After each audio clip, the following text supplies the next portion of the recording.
Dear students, welcome back.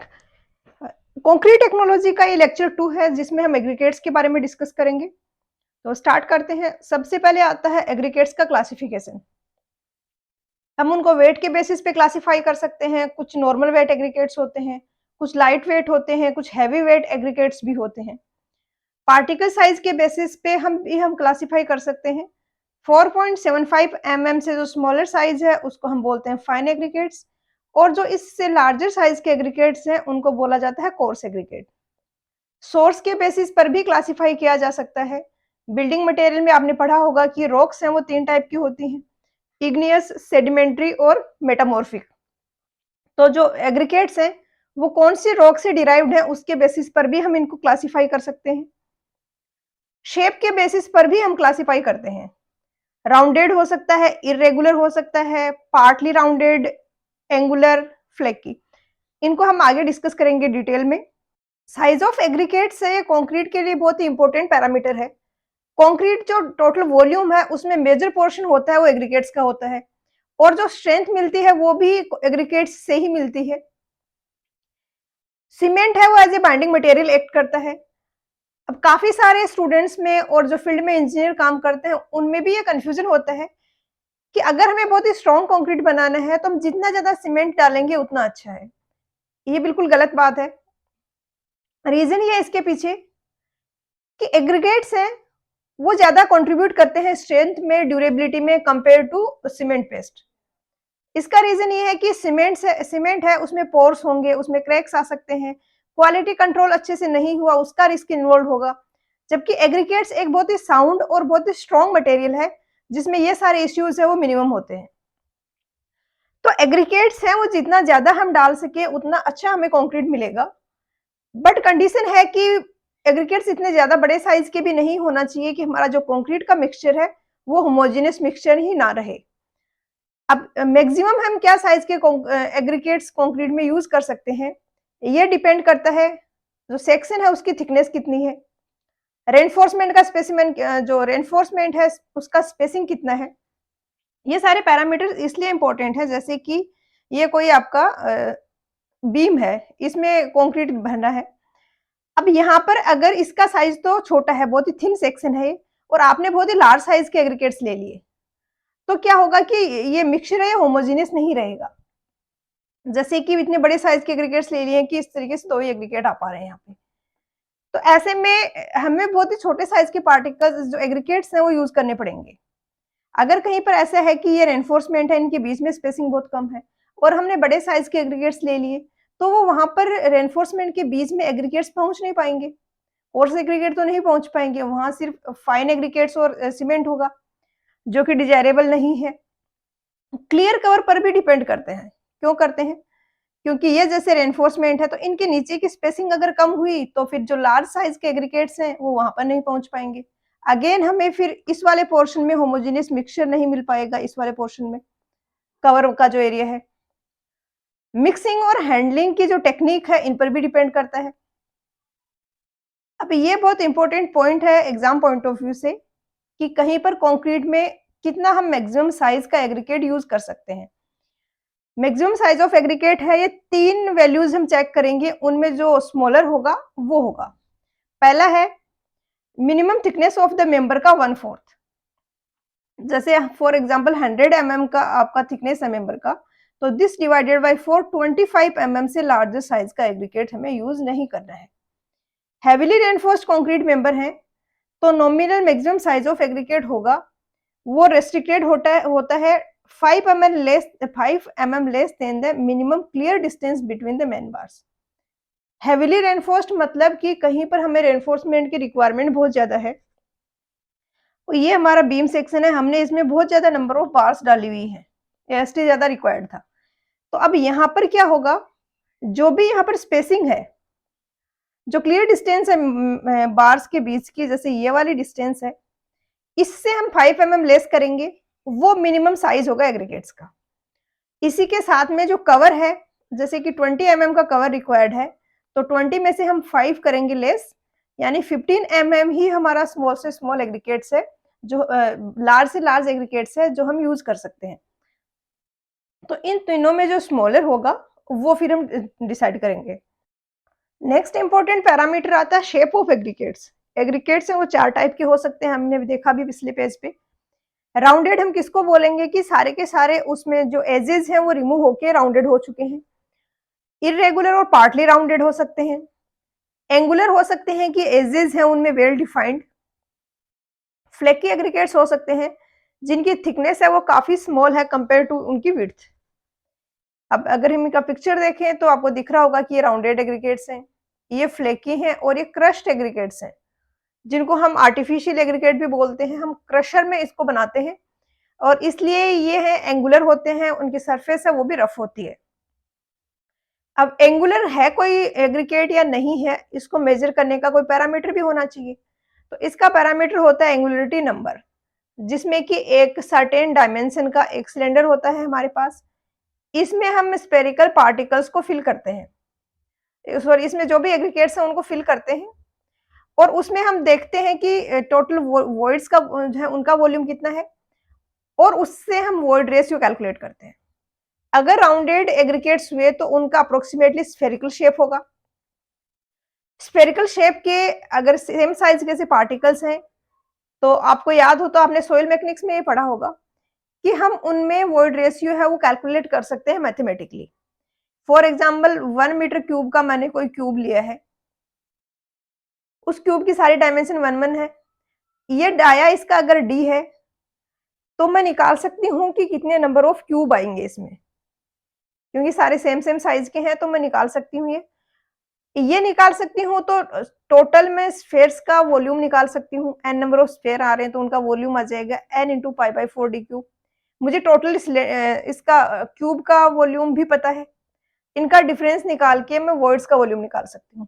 इस तरीके से अगर हम स्फेरिकल पार्टिकल्स जो यूनिफॉर्म साइज के हैं उनके लिए वॉइड रेशियो निकालें तो वो आता है 33%।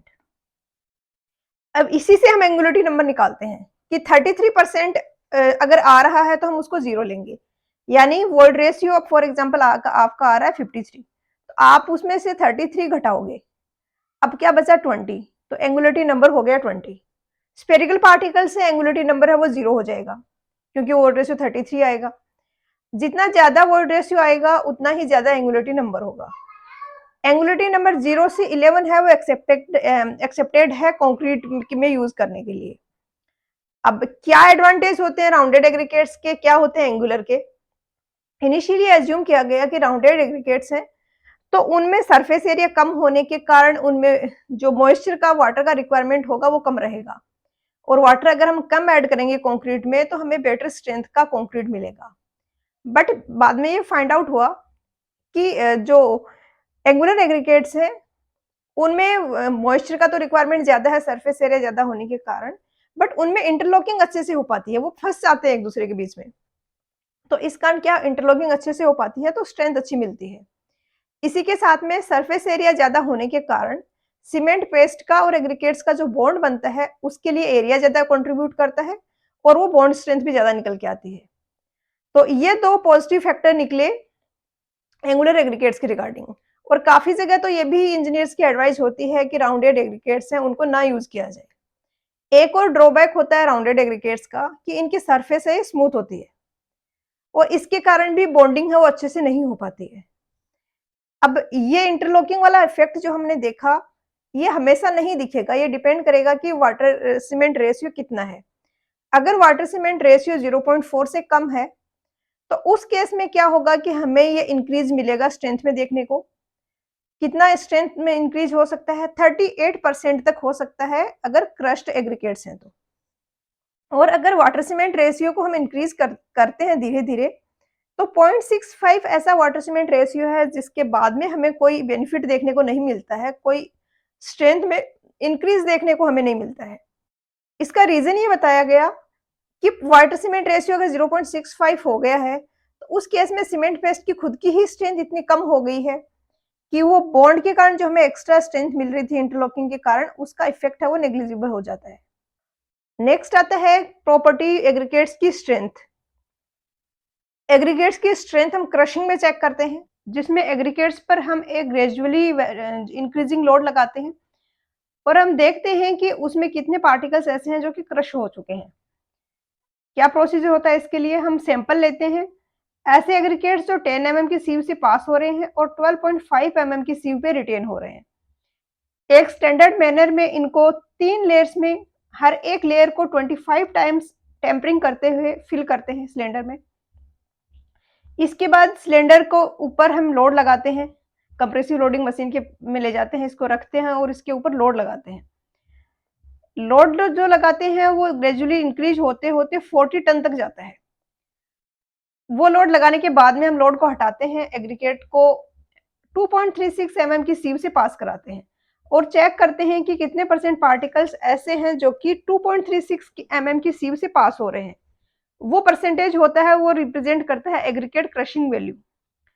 जो भी कंक्रीट यूज होनी है रोड और पेमेंट में, उसमें 30% से ज्यादा एग्रीगेट क्रशिंग वैल्यू नहीं होनी चाहिए और 45% तक परमिटेड है दूसरे स्ट्रक्चर्स के लिए। नेक्स्ट होता है एग्रीगेट की हम इम्पैक्ट वैल्यू का टेस्ट करते हैं। इससे हम टफनेस मेजर करते हैं कि अगर इम्पैक्ट लोडिंग लगाई जाए एग्रीगेट्स पर तो वो कैसे रिस्पॉन्ड करेंगे, कितने हैं वो क्रश हो जाएंगे।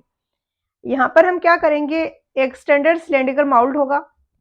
अगेन इसको 3 लेयर्स में एक लेयर को 3 टाइम्स टेम्परिंग करते हुए एग्रीगेट्स को फिल करेंगे।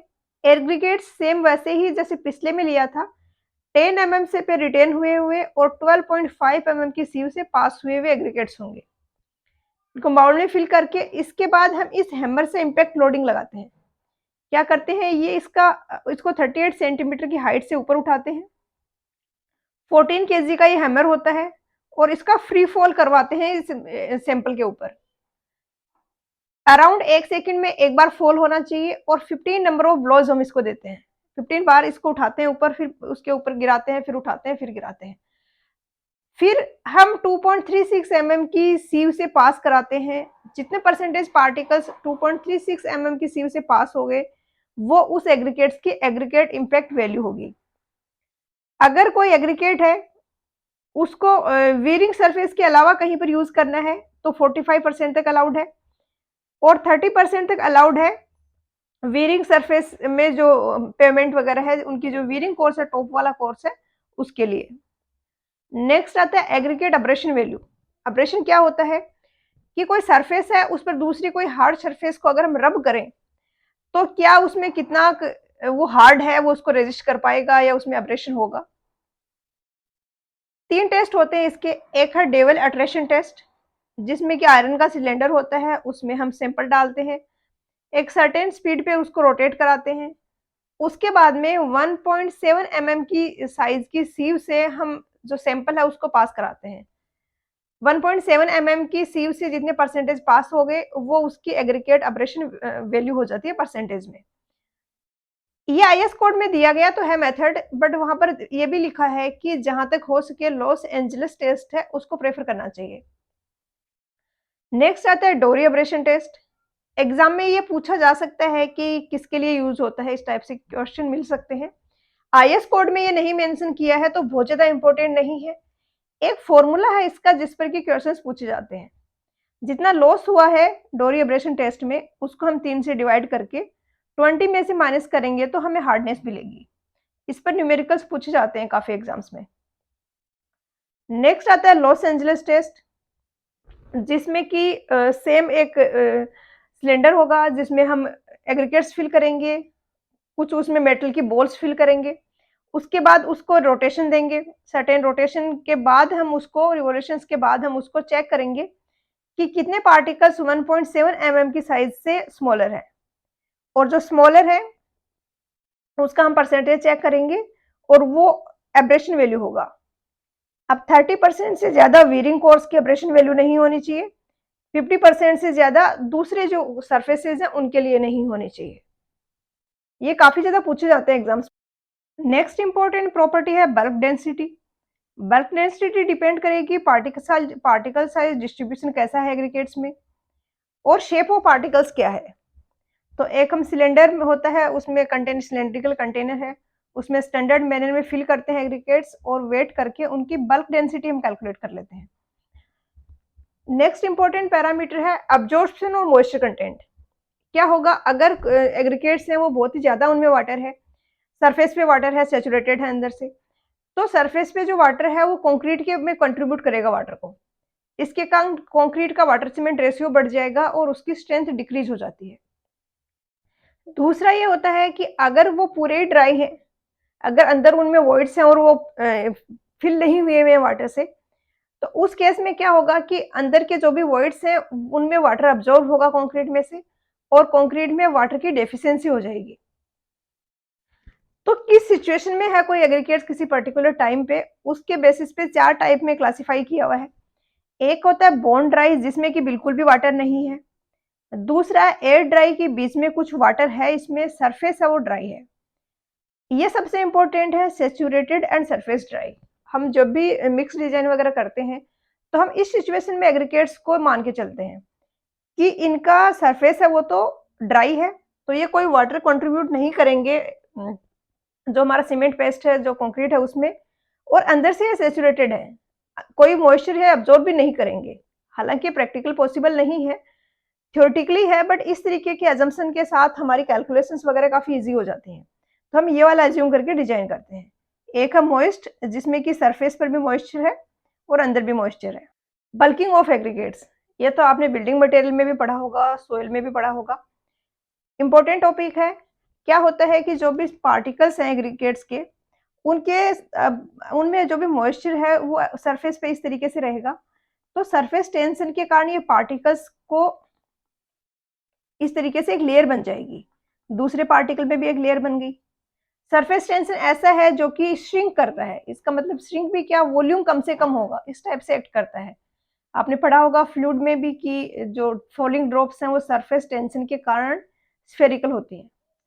सरफेस टेंशन है, इसके कारण एक एनर्जी होगी पार्टिकल्स में, तो वो एनर्जी मिनिमम होगी। कोई भी ऑब्जेक्ट है, ये बेसिक नेचर का रूल है कि मिनिमम एनर्जी पर स्टेबल रहता है, तो वहां पर रहना चाहेगा। तो जितना कम सरफेस एरिया होगा वो एनर्जी उतनी ही कम होगी।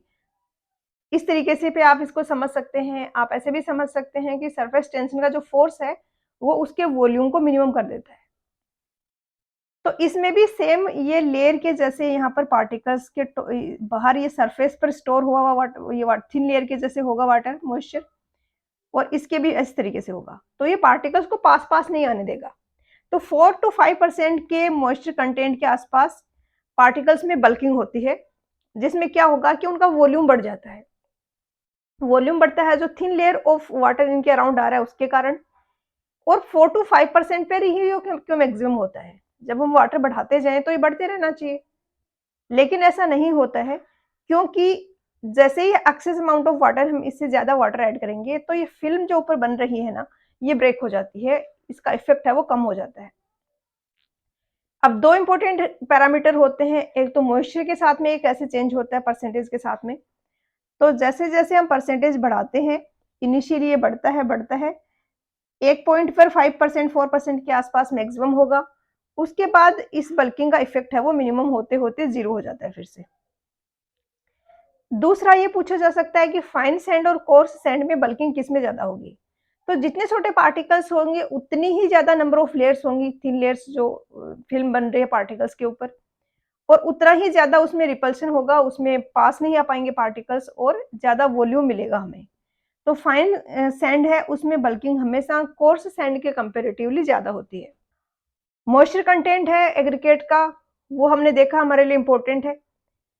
उसको हम मेजर कैसे कैसे कर सकते हैं, इन मेथड्स का ज्यादा डिटेल में जाना रिक्वायर्ड नहीं है, बट आपको मेथड के नाम पता होने चाहिए, क्योंकि आजकल ऐसे क्वेश्चंस पूछे जाते हैं अगर ऑनलाइन एग्जाम होता है तो, कि कौन सा मॉइस्चर कंटेंट मेजर करने का मेथड नहीं है, इनमें 3 मेथड दे के चौथा कुछ अलग मेथड दे दिया और ये क्वेश्चन पूछा जा सकता है आपसे।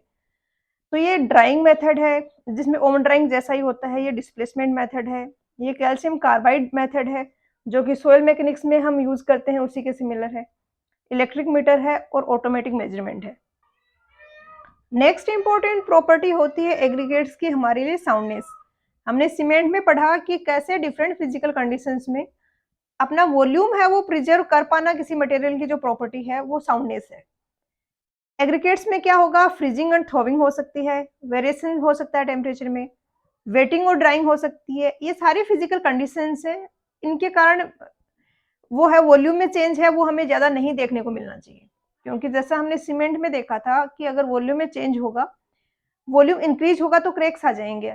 सेम यही जो एग्रीगेट्स हैं इनके केस में भी होगा कि अगर एग्रीगेट्स का वॉल्यूम एक्सपैंड कर रहा है तो क्या होगा? जो सीमेंट का पेस्ट उनके सराउंडिंग है, उसमें क्रैक्स आ जाएँगे। अब इसको मेज़र कैसे करें? मेज़र करने के लिए हम सैंपल लेते हैं, उसको सोडियम सल्फेट या मैग्नीशियम सल्फेट है उसमें इमर्ज कर देते हैं कुछ टाइम तक और उसके बाद इसको ऑन ड्राई करते हैं। तो इसमें क्या होता है कि जो फ्रीजिंग और थॉविंग का इफ़ेक्ट होता है वो सिमुलेट होता है यहाँ पर। फ्रीजिंग एंड थॉविंग में क्या होता है कि जो भी वाटर है एग्रीगेट्स के अंदर वो फ्रीज़ होगा, उसके बाद वो फिर से पिघलेगा, फिर से फ्रीज़ होगा। तो यहाँ पर जो भी उसमें एग्रीगेट के अंदर वॉइड्स हैं, उनमें ये सोडियम और मैग्नीशियम सल्फेट जो भी हमने यूज़ किया है, वो उन वॉइड्स में चला जाता है और वो सॉल्ट्स के क्रिस्टल जो एग्रीगेट्स के वॉइड्स के अंदर बने हुए हैं, उनका इफ़ेक्ट सेम वैसा ही होता है जैसा वाटर जो रिएक्ट करते हैं वाटर के पार्टिकल्स जो फ्रीज़ हो रहे हैं। तो यहाँ पर 10 नंबर ऑफ साइकिल्स हम इसका रिपीट करते हैं कि इमर्ज करेंगे, ऑन ड्राई करेंगे, फिर इमर्ज करेंगे, फिर ऑन ड्राई करेंगे।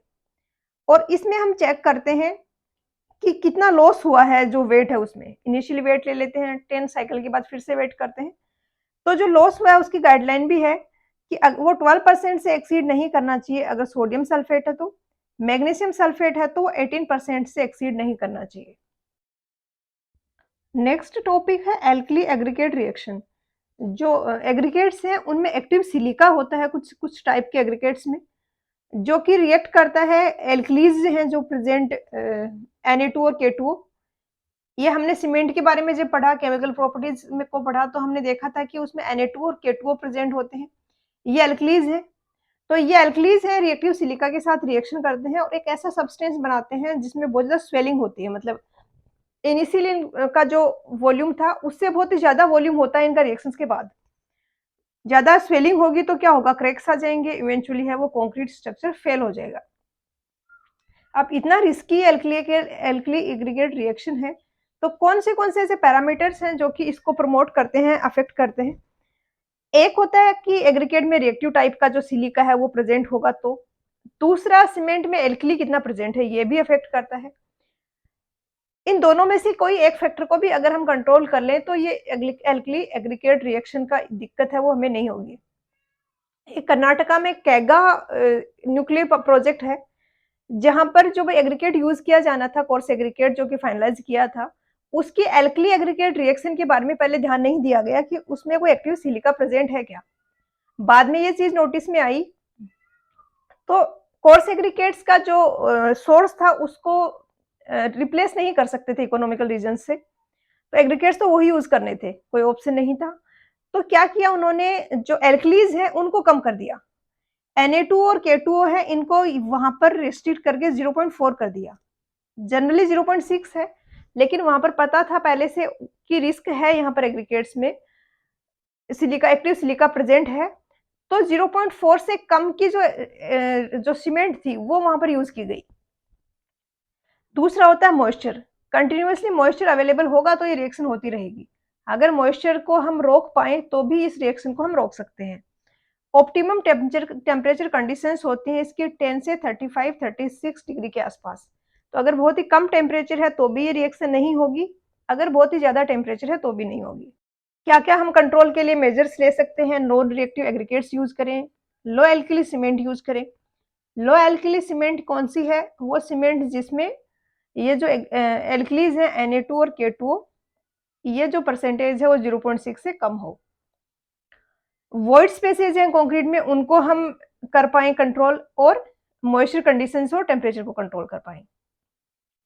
नेक्स्ट आता है कि कौन-कौन सी थर्मल प्रॉपर्टीज़ हमारे लिए मतलब हमारे लिए एग्रीगेट्स की थर्मल प्रॉपर्टीज़ हैं वो यूज़फुल है, इम्पोर्टेंट है। थर्मल प्रॉपर्टीज़ में क्या-क्या हमारे लिए इम्पोर्टेंट है? Coefficient of thermal expansion. अगर सीमेंट पेस्ट का थर्मल एक्सपांशन अल्फा अलग है और जो एग्रीगेट्स हैं उनका अल्फा अलग है, तो क्या होगा? डिफरेंट रेट पे एक्सपैंड करेंगे और उनमें क्रैक्स आ जाएँगे। एक्सपैंड अगर ज़्यादा भी कर रहा है बट अल्फा की वैल्यू सेम है तो उतनी दिक्कत नहीं होगी। दूसरा स्पेसिफिक हीट और थर्मल कंडक्टिविटी, ये हमारे लिए वहाँ पर इम्पोर्टेंट हो जाते हैं जहाँ पर हम कोई बहुत ही लार्ज स्ट्रक्चर बना रहे हैं। जैसे कि डैम बना रहे हैं, तो वहाँ पर जो एग्रीगेट्स हैं, उनका टेम्परेचर कैसे राइज़ हो रहा है। वो बहुत ही मैसिव स्ट्रक्चर होगा डैम का। एक्ज़ोथर्मिक रिएक्शन है सीमेंट की, हाइड्रेशन की, तो उसके कारण जो भी जो डैम सेक्शन है उसके अंदर है वो टेम्परेचर राइज़ होने लग जाएगा। अब ऐसा कोई सब्सटेंस हुआ जिसकी स्पेसिफिक हीट कम हुई। स्पेसिफिक हीट क्या होती है? किसी सर्टेन अमाउंट ऑफ मटेरियल की 1 डिग्री सेंटीग्रेड से टेम्परेचर बढ़ाने के लिए जो हीट चाहिए होती है वो स्पेसिफिक हीट है। तो उसकी वैल्यू अगर कम हुई तो बहुत ही ज़्यादा टेम्परेचर हो जाएगा डैम के अंदर की में इंटीरियर में, और वो एक फेवरेबल कंडीशन नहीं है। सीमेंट का हाइड्रेशन हो रहा है तो बहुत ज़्यादा एक्सट्रीम हाई टेम्परेचर नहीं जाना चाहिए। थर्मल कंडक्टिविटी हमारे लिए इंपॉर्टेंट हो जाती है जब हम लाइट वेट एग्रीगेट्स की बात करते हैं थर्मल इंसुलेशन के लिए। एग्जाम में इनमें कोई स्पेसिफिक डेटा या ऐसा क्वेश्चन अभी तक मुझे नहीं मिला है, बट अगेन ऑनलाइन पैटर्न वाले जो एग्जाम हो रहे हैं उनमें ऐसे क्वेश्चंस पूछे जा सकते हैं कि 3 आपको ये दे दिए और एक कोई फोर्थ ऑप्शन दूसरा देके ये पूछ लिया जाए कि कौन-कौन सी थर्मल प्रॉपर्टीज हैं एग्रीगेट्स की जो हमारे लिए यूजफुल हैं। नेक्स्ट है ये हमने डिस्कस कर लिया। उसके बाद आता है फाइननेस मॉडुलस ऑफ एग्रीगेट्स। इस पर काफी ज्यादा क्वेश्चंस पूछे जाते हैं एग्जाम्स में। फाइननेस मॉडुलस है ये एक अप्रोक्सीमेट एवरेज साइज रिप्रेजेंट करता है। जितना ज्यादा कोर्सर एग्रीगेट होगा उसकी फाइननेस मॉडुलस उतना ही ज्यादा होगा। ये टेबल आपको याद रखनी है। फाइन सैंड के लिए 2.2 से 2.6 होती है, मीडियम के लिए 2.6 से 2.9 और कोर्स सैंड के लिए 2.9 से 3.2 तक होती है। पहले के जो एग्जाम्स थे ऑफलाइन वाले मोड पे होते थे उनमें ये डेटा काफी ज्यादा रिपीट होता था, और अभी भी पूछा जाता है जो ऑनलाइन पैटर्न के एग्जाम्स होते हैं उनमें। अभी तक जो प्रॉपर्टीज डिस्कस करी इनके अलावा एक प्रॉपर्टी और बचती है फ्लेकीनेस और एलोंगेशन इंडेक्स। फ्लेकीनेस इंडेक्स है, इसमें हम ये चेक करते हैं कि टोटल सैंपल है हमारे पास उसमें कितने परसेंटेज ऐसे पार्टिकल्स हैं जिनका जो मिनिमम डायमेंशन है वो उनकी एवरेज डायमेंशन का 0.6 टाइम या इससे भी कम है। जैसे कि 100 का कोई एग्रीगेट है तो उसका 0.6 टाइम्स यानी 10 से कम अगर उसका मिनिमम डायमेंशन जो है वो अगर है तो हम उसको फ्लेकी एग्रीगेट कंसीडर करेंगे। यहाँ पर ये एप्लीकेबल नहीं होता है 6.3 से ज्यादा साइज के पार्टिकल्स के लिए। अब हम चेक कर से करते हैं ये, तो ये होती है इसके लिए डिवाइस जिसमें कि यहाँ पर ये साइज लिखा हुआ है। जैसे 50 टू 40 के साइज के एग्रीगेट्स हैं तो हम ये वाली ओपनिंग यूज करेंगे, और जो एग्रीगेट है उसका जो मिनिमम डायमेंशन है उसके थ्रू हम इसमें एंटर करवाएंगे कि वो इससे पास हो पाता है क्या। अगर पास हो पाता है तो फ्लेकी एग्रीगेट होगा। इसी तरीके का दूसरा है एलोंगेशन, जिसमें हम उसकी लॉन्गेस्ट डायमेंशन चेक करते हैं। फ्लेकीनेस में मिनिमम डायमेंशन है उसका क्राइटेरिया था, एलोंगेशन में जो लॉन्गेस्ट डायमेंशन है वो क्राइटेरिया है। इसमें क्या करते हैं कि 1.8 टाइम्स दी मीन डायमेंशन है, इससे अगर ग्रेटर होगा तो एलोंगेट एग्रीगेट बोलेंगे। अगर 50 एग्रीगेट का मीन साइज है तो इसका 1.8 टाइम्स यानी 90 उसका सबसे लार्ज जो डायमेंशन है वो अगर हुआ तो हम इसको एलोंगेटेड एग्रीगेट बोलेंगे। इसके लिए हम यहाँ पर जो दिख रहा है आपको ये इंस्ट्रूमेंट यूज करते हैं। जो सबसे बड़ा साइज है एग्रीगेट का उसको इसके बीच से पास कराते हैं। सेम कौन सी वाली स्पेसिंग हम यूज करेंगे ये डिपेंड करेगा कि हमने सैंपल लिया उसका साइज क्या है। तो यहाँ पर नीचे मेंशन किया होगा कि ये वाली ओपनिंग कौन से वाले साइज के लिए है। ओपनिंग का ये स्पेस रखा कैसे गया है इसके लिए हिसाब से जो एग्रीगेट साइज है उसकी 1.8 टाइम्स ये ओपनिंग है। तो यहाँ पर एग्रीगेट्स का खत्म होता है। नेक्स्ट में हम कंक्रीट टेक्नोलॉजी में जो कंक्रीट की कौन-कौन सी इंपॉर्टेंट प्रॉपर्टीज वगैरह हो सकती हैं हमारे लिए वो सब डिस्कस करेंगे। तो मिलते हैं नेक्स्ट लेक्चर में एक नए टॉपिक के साथ। पढ़ाई करते रहिए। All the very best.